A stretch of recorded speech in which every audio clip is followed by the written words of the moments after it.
नमस्कार, सुप्रभात, स्वागत, अभिनंदन आप सभी का एक बार पुनः सबरंग कार्यक्रम में आज की इस प्यारी सी सुबह में।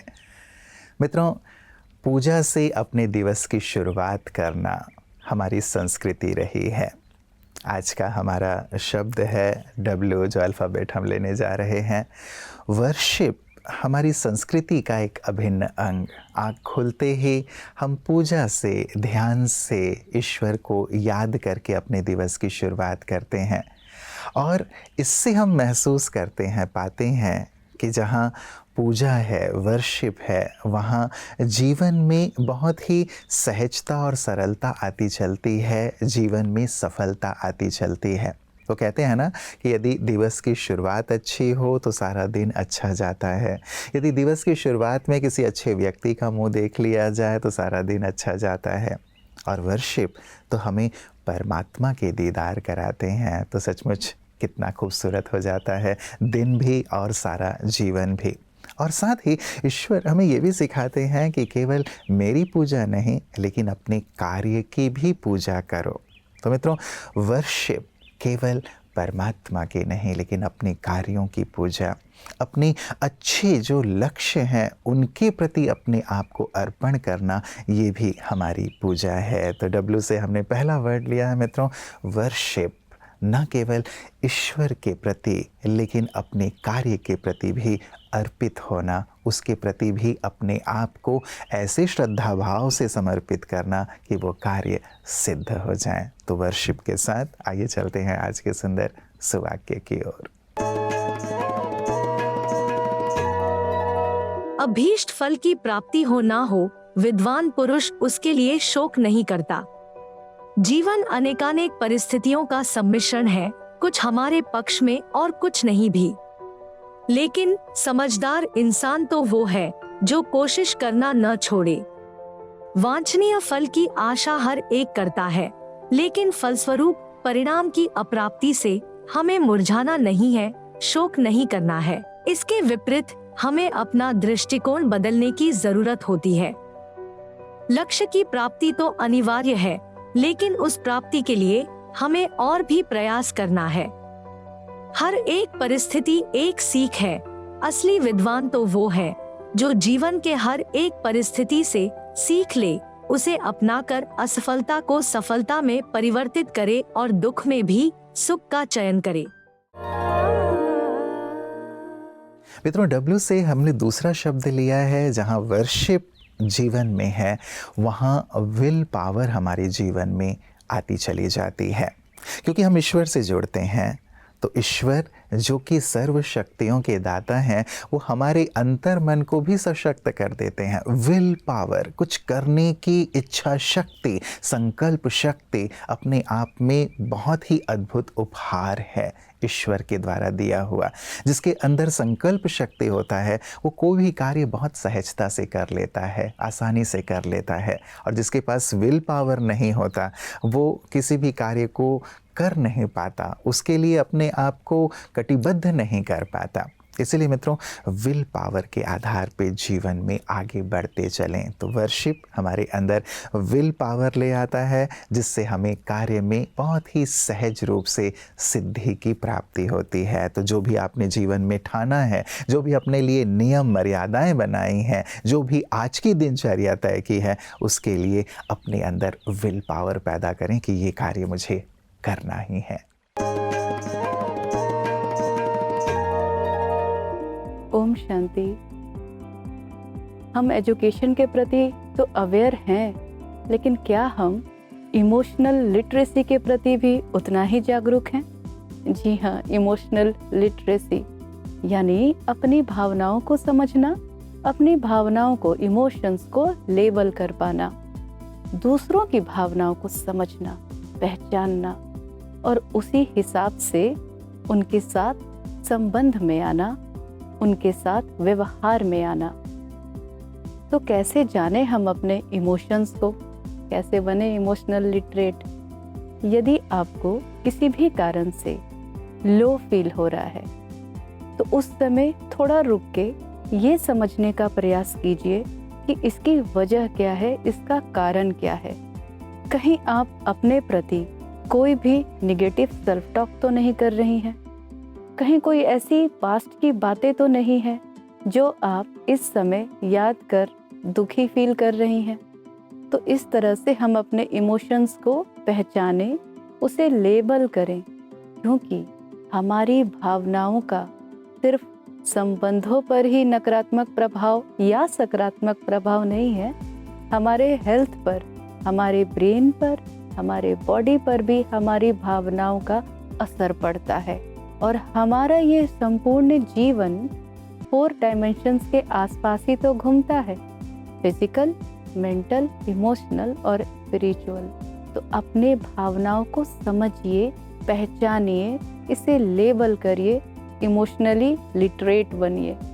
अपनी भावनाओं को पहचानिए, दूसरों की भावनाओं को पहचानें, लेबल करें, इमोशनली लिटरेट बने। ओम शांति। मित्रों, वर्शिप और विल पावर के साथ तीसरा रत्न जो आपके लिए हम लेकर आए हैं वो है विजडम। विजडम अर्थात विवेक। ज्ञान और अनुभव जब बढ़ते चलते हैं तो वो विवेक का रूप ले लेते हैं, और विवेक सबसे बड़ी संपदा है किसी भी व्यक्ति की, क्योंकि जो विवेकवान होता है, विवेकशील होता है, हम ईश्वर से भी प्रार्थना करते हैं ना कि हे प्रभु आनंददाता, मुझे विवेक प्रदान कीजिए, मुझे विजडम प्रदान कीजिए, क्योंकि जहाँ ये विवेक है, जहाँ ये बुद्धिमत्ता है, वहाँ हर क्षेत्र में आप सफल होते हैं।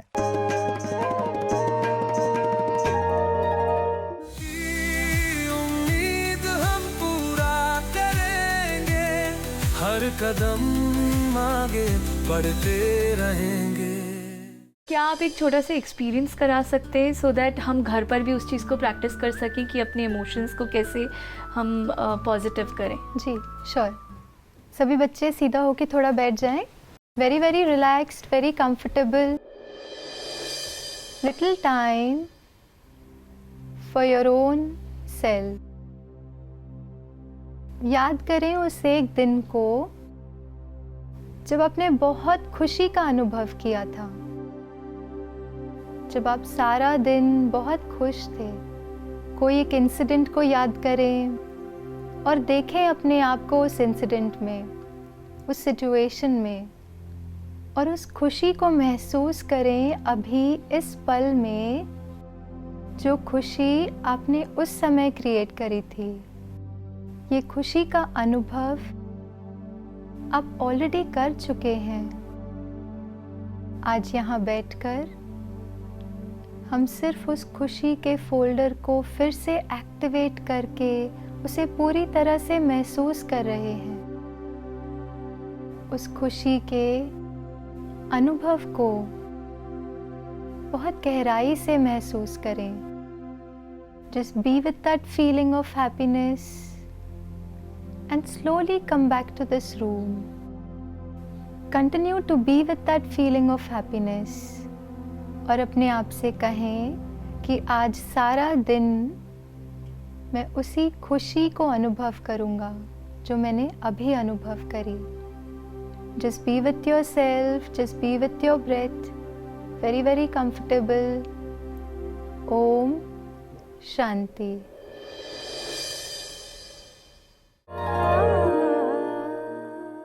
मित्रों, चौथा डब्ल्यू से जो हम रत्न आपके लिए लेकर के आए हैं आपके चिंतन के लिए, जीवन के लिए, वो है वर्दीनेस। अपनी योग्यता और पात्रता को निरंतर हमें बढ़ाते चलना है मित्रों। जो व्यक्ति जितना वर्दी होता है उतना ही सम्मानित होता है। इसीलिए हम अपने अंदर की पात्रता को, अपनी योग्यता को विकसित करते चलें।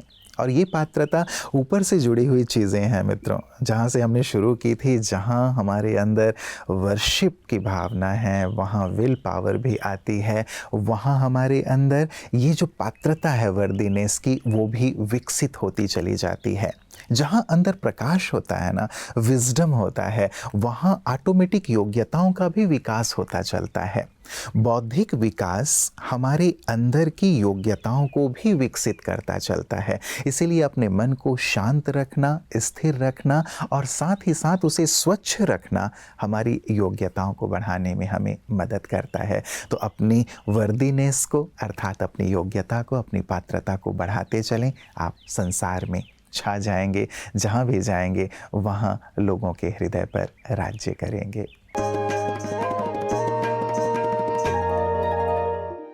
श्रीमद् भगवद गीता एक बहती गंगा है, जिसके साथ जो बह जाएगा उसे सागर की ओर ले जाके जीवन की सार्थकता का अनुभव जरूर कराएगी ये गीता ज्ञान। जी हाँ, परमात्मा से मिलाने का अद्भुत एक सरिता है श्रीमद् भगवद गीता।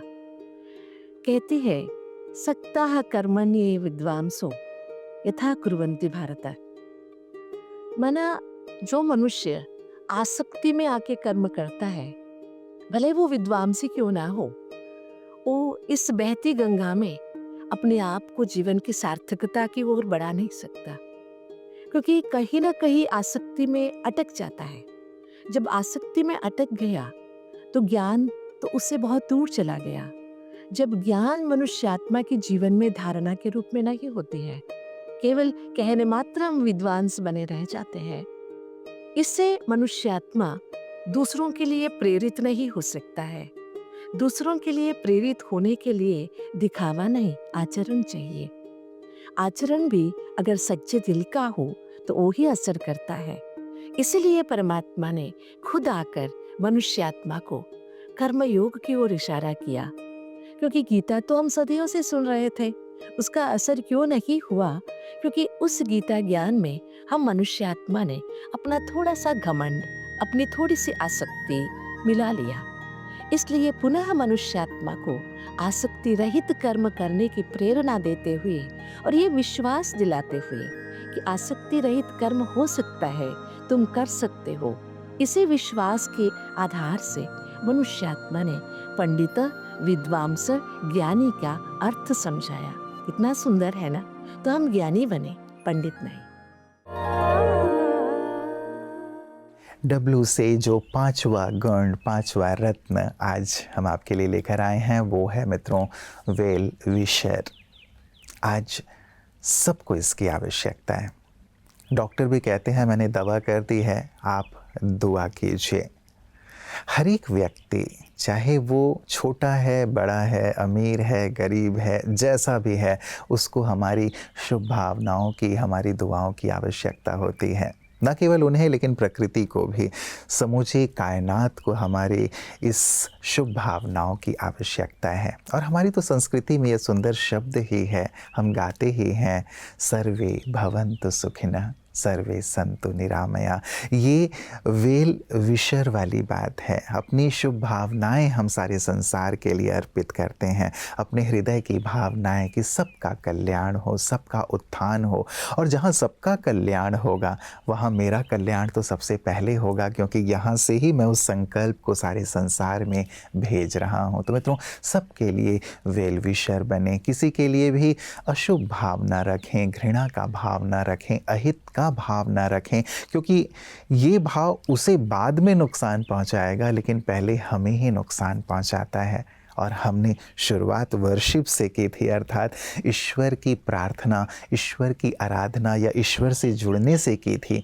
और ईश्वर तो सबके लिए कल्याण का भाव रखते हैं, तो मैं ईश्वर की संतान औरों के लिए अहित का भाव कैसे रख सकता हूँ। तो मित्रों, आज के इन डब्लू के पांचों शब्दों पर जो सुंदर रत्न है जीवन के लिए, उन्हें अपने जीवन में धारण कीजिएगा अच्छे चिंतन के साथ, और साथ ही इस भाव के साथ अपने जीवन में आगे बढ़िएगा कि मैं सारे संसार को देने वाला बनूं, सारे संसार का कल्याण करने वाला बनूं। और जब ये सुंदर बातें जीवन में आती हैं तो स्वतः ही हम देने वाले बन ही जाते हैं।